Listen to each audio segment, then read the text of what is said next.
Hello students, good morning. आज अपनी class है वो एक समान चुंबकीय क्षेत्र में छड़ चुंबक पर बल आघूर्ण कि आप कहेंगे कि कोई भी बार मैग्नेट है उसको यूनिफॉर्म मैग्नेटिक फील्ड में यदि आप रखते हैं या हैंगिंग करते हैं, लटकाए हुए रखते हैं, तो उस पर जो अप्लाइड टॉर्क होगा उसको अपने कैलकुलेट करना है कि चुंबकीय क्षेत्र में यदि छड़ चुंबक को अगर अपन रखते हैं तो उस पर लगने वाले बल आघूर्ण को अपने को ज्ञात करना है। ठीक है, जैसे अपने डायग्राम में देखें, कोई एक समान चुंबकीय क्षेत्र है जिसमें कोई स्मॉल एल प्रभावी लंबाई को छड़ चुंबक है वो किसी थीटा कोण पर रखी है। तो आप जो छड़ चुंबक के दोनों ध्रुव होने, एक एन और एक एस, तो इस चुंबकीय क्षेत्र की डायरेक्शन से आपको क्लियर है। इस साइड में चुंबकीय क्षेत्र का कौन सा पोल है, एन, इस साइड में कौन सा पोल है, एस। तो सामान्य सी बात है, छड़ चुंबक के एस ध्रुव पर इधर बल लगेगा F = mb, और इधर एन साइड में इस पर फोर्स की वैल्यू क्या होगी, F = mb। mb sin theta, theta की वैल्यू यहाँ पे क्या जाएगी, नहीं। ठीक है, यहाँ पर इन पे अपने फोर्स अप्लाई हो गए। सेंस क्या हुआ, छड़ चुंबक के दोनों ध्रुव पर, जैसे अपन विद्युत क्षेत्र में नहीं पढ़ते थे डाइपोल को अपन एक समान विद्युत क्षेत्र में रखते थे, वैसे यहाँ पर भी क्या है, ये आपकी छड़ चुंबक क्या है, डाइपोल ही तो है, द्विध्रुव हो गए।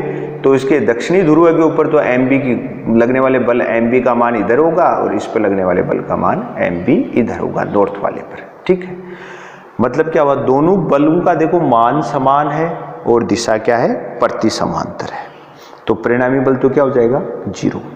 लेकिन आप देखो कि ये छड़ चुंबक की जो स्थिति आप डायग्राम में देख रहे हैं, इस पे ये जो बल है ये दोनों का मान समान और दिशा तो विपरीत है, लेकिन दोनों संरेखित बल नहीं है, मतलब दोनों बल एक ही एक्स पर नहीं लग रहे।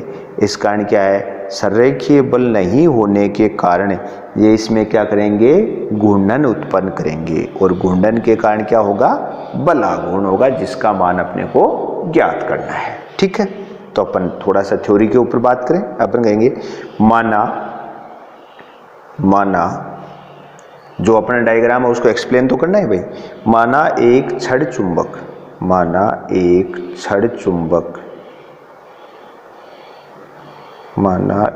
छड़ चुंबक जिसकी प्रभावकारी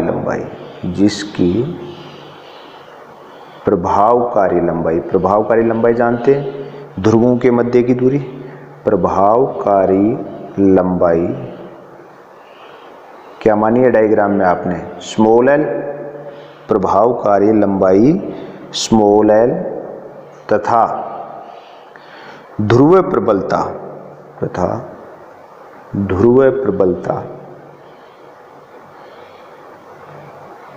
स्मॉल एम है। ठीक है, स्मॉल माना एक छड़ चुंबक जिसकी ये है। ठीक है, आगे लिखिए, है छड़ चुंबक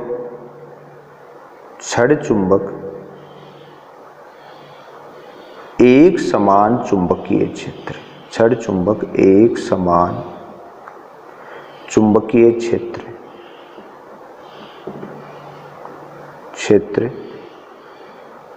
बी में किसी थीटा कोण, एक समान चुंबकीय क्षेत्र बी में किसी थीटा कोण से, थीटा कोण पर इस प्रकार से लटकी हुई है कि वह क्षैतिज तल में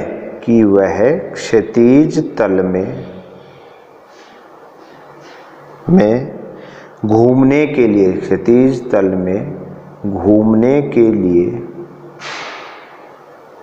लिए स्वतंत्र है।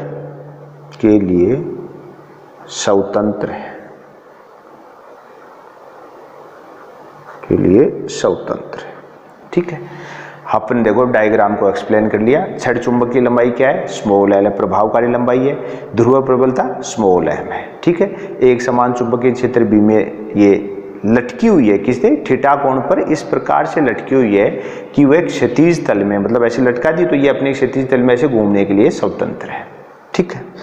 अब देखो स्वतंत्र तो ये है, अब ये भी पता है थीटा कोण पर है, इस पे बल लग रहे हैं, आप देख रहे हो कि नॉर्थ पोल पर उत्तरी ध्रुव पर एमबी की दिशा ये होगी, दक्षिणी ध्रुव, तो आपने क्या कहा, एक बलयुग्म काम किया कि नहीं किया, ठीक है। अब देखो बात करें छड़ चुंबक के प्रत्येक ध्रुव पर, अब दो ही होते हैं वैसे, प्रत्येक ध्रुव पर एक बल कार्य करता है, एक बल की वैल्यू आप जानते हैं, ब्रैकेट में क्या है, स्मॉल एम पी, एक बल कार्य करता है, ठीक है, कार्य करता है, ठीक है, जिसका परिमाण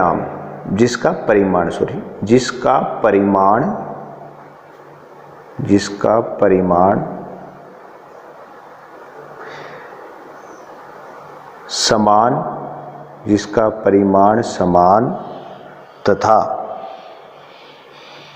दिशा विपरीत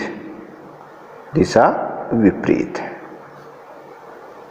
क्लियर है, डायग्राम में अपने बताया परिमाण तो क्या है, समान, और दिशा क्या है, विपरीत है, ठीक है। अब देखो इसमें क्या है कि परिमाण समान है, दिशा विपरीत है, मतलब ये जो बलयुग्म जो काम हो रहा है, दो बल काम कर रहे हैं, ये दोनों बल क्या है, एक रेखा में संरेखित नहीं है, ठीक है। तो अपन क्या कहें, छड़ चुंबक पर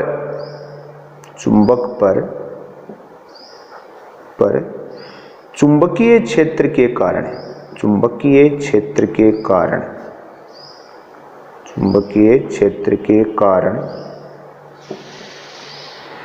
कार्य करने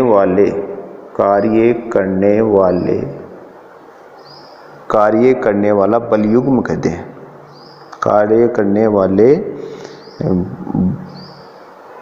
बल संरेखित नहीं है, संरेखित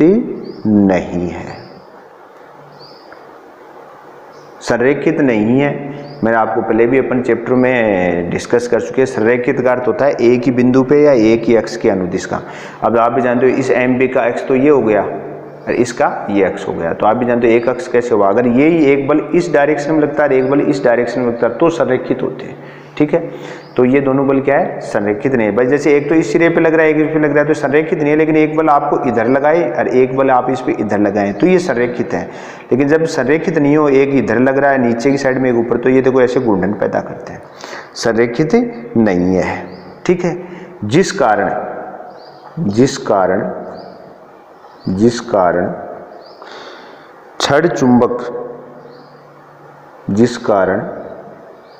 छड़ चुंबक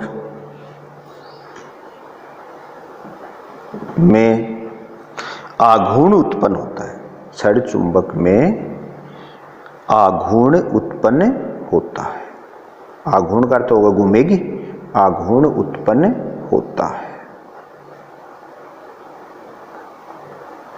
ठीक है। संरेखित होती तो आघूर्ण उत्पन्न नहीं होता। अब ये संरेखित नहीं है, इस कारण क्या होगा, आघूर्ण उत्पन्न होगा। आघूर्ण उत्पन्न होगा तो छड़ चुंबक अपने एक्स के परितः घूर्णन करेगी, और घूर्णन की स्थिति में बल की जगह कौन सी राशि होती है, बल आघूर्ण। तो अपन कह सकते हैं छड़ चुंबक के आघूर्ण के कारण बल आघूर्ण का मान होगा। अपना हेडिंग भी यही है, मान होगा। तो बल आघूर्ण का फॉर्मूला ध्यान होगा, बल आघूर्ण बराबर क्या होता है, बल गुणा बलों के मध्य की लंबवत दूरी। तो अपने कहते हैं बल गुणा बलों के मध्य की लंबवत दूरी, बलों के मध्य की लंबवत दूरी। ठीक है, तो यहां पर अपन बल आघूर्णी बांधा टो इज इक्वल टू बल क्या हो गए एम बी और लंबवत दूरी क्या हो जाएगी ए गुणा एन। देखो ये रहा डायग्राम, इन बलों के मध्य की लंबवत दूरी यही तो आएगी। एक बल तो इधर लग रहा है, एक बल इधर लग रहा है, इनके मध्य यहां से आप लंब डालेंगे तो लंबवत दूरी क्या आ जाएगी ए एन। तो देखो ये ट्रायंगल बन गया है, देखो एक बना के नहीं बनाया, ट्रायंगल, ये ट्रायंगल बन गया है। तो इस ट्रायंगल में देखो ये ट्रायंगल बन गया कौन सा एस एन ए। तो इस ट्रायंगल में आपको क्या करना है, इसका लंब कैलकुलेट करना है एन ए। तो लंब होगा तो आप साइन थीटा ले लीजिए, साइन थीटा क्या होता है लंब बटा कर्ण। तो यहाँ से आपकी ए एन इज इक्वल टू क्या आ जाएगी, अपन कहेंगे भाई त्रिभुज से, अपना इधर साइड में कर लें, अपन कहेंगे भाई त्रिभुज से, अपन बात कर लें त्रिभुज कौन सा ले लिया आपने ए एस एन से। ठीक है, कैलकुलेट क्या करना है आपको, ए एस एन त्रिभुज ले लिया तो कैलकुलेट क्या करना है एन ए कैलकुलेट करना है ना। तो पहले अपन क्या कर ले sine theta, sine theta is equal to क्या होगा आप देखिए, ये ट्रायंगल है आपके सामने, तो साइन थीटा लेना है तो लंब तो क्या हो जाएगा ए एन और कर्ण क्या हो जाएगा एस एन। तो ए एन बट्टा s n, sine theta a n बट्टा एस एन। और आप भी जानते हैं s n is equal to क्या है प्रभावकारी लंबाई स्मॉल एल। तो sine theta is equal to a n upon small m या a n is equal to l sine theta. आ गया। तो अब देखो बल आघूर्ण की वैल्यू कैलकुलेट कर लें, तो tau is equal to M B into L sine theta. ठीक है, capital M is equal to क्या हो जाएगा small M into L. Capital M को क्या बोलते हैं आप चुंबकीय द्विध्रुव आघूर्ण। तो ये कौन आपका चुंबकीय द्विध्रुव आघूर्ण क्या होता है, ध्रुव प्रबलता गुणा प्रभावकारी लंबाई, चुंबकीय द्विध्रुव आघूर्ण। ठीक है, तो आपका क्या हो जाएगा tau is equal to capital M B sine theta. ठीक है, या आप इसको वेक्टर रिप्रेजेंटेशन करें, सदिश निरूपण करें, तो tau vector is equal to M capital M cross P. ठीक है, अब देखिए चुंबकीय द्विध्रुव आघूर्ण, चुंबकीय द्विध्रुव आघूर्ण छड़ चुंबक के लिए बात कर रहे हैं, वैसे तो अपन पहले पढ़ चुके हैं। द्विध्रुव आघूर्ण कौन है कैपिटल एम, तो आप क्या कहेंगे ध्रुव प्रबलता, ध्रुव प्रबलता व छड़ चुंबक के गुणनफल को चुंबकीय द्विध्रुव आघूर्ण कहते हैं, चुंबकीय द्विध्रुव आघूर्ण कहते हैं। ठीक है ना, आघूर्ण कहते हैं। तो क्या हो गया आपका capital M is equal to small M into L. अब देखो चुंबकीय द्विध्रुव आघूर्ण होता है ना, ये एक सदिश राशि है। तो आप देखेंगे चुंबकीय द्विध्रुव आघूर्ण, चुंबकीय द्विध्रुव आघूर्ण एक सदिश राशि है, एक सदिश राशि है। और सदिश राशि है तो दिशा होगी, एक सदिश राशि है। इसकी दिशा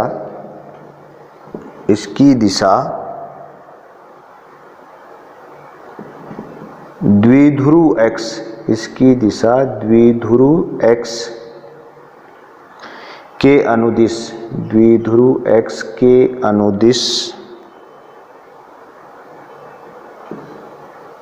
S to N होती है।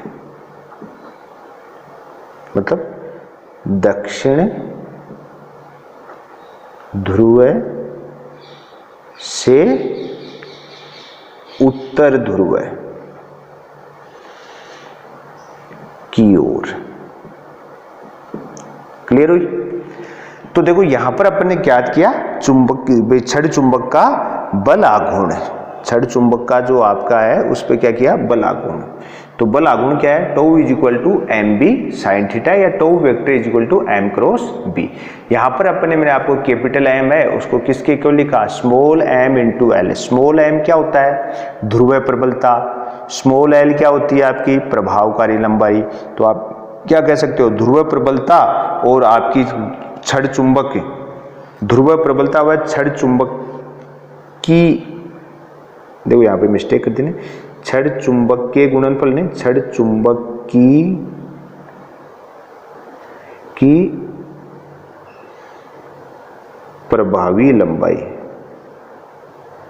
ये मिस्टेक हो गई लिखने में, प्रभावी लंबाई के गुणनफल को चुंबकीय द्विध्रुव आघूर्ण कहते हैं। मतलब ध्रुव प्रबलता व छड़ चुंबक की प्रभावी लंबाई के गुणनफल को चुंबकीय द्विध्रुव आघूर्ण कहते हैं। ठीक है, capital M is equal to small M into l आ गया। ठीक है, अब देखो ये तो tau is equal to M B sine theta है। अब इसमें आप थीटा की वैल्यू चेंज करेंगे तो आप भी जानते हो टो की वैल्यू आप कह सकते हैं थीटा इज इक्वल टू 0, मतलब टो इज इक्वल टू 0, बल आघूर्ण का मान 0, और थीटा 90 कर दोगे तो साइन 90 की वैल्यू क्या होती है 1, तो बल आघूर्ण का मान क्या जाएगा, अधिकतम।